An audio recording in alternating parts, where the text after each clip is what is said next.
અંત્રોલી ખાતે bullet ટ્રેનનું station આકાર લેવા માંડ્યું. ડાયમંડનો શેપ અપાશે. 80% વીજળી સોલાર પેનલથી જનરેટ થશે.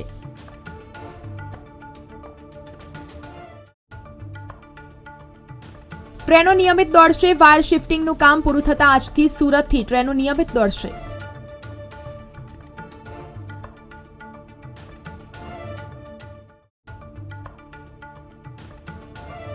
ગરમીથી રાહત મળશે. પારો 38 ડિગ્રી થતાં ગરમી 2 દિવસ પછી રાહત મળશે.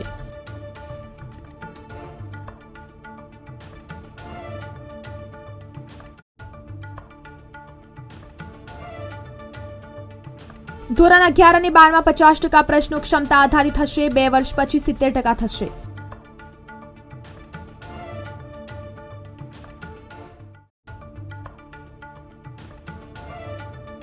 સાયક્લોનિક સર્ક્યુલેશનથી 10-11મીએ વાદળો છવાશે. દાહોદ, પંચમહાલ, નર્મદા સહિતના જિલ્લામાં માવઠું થશે.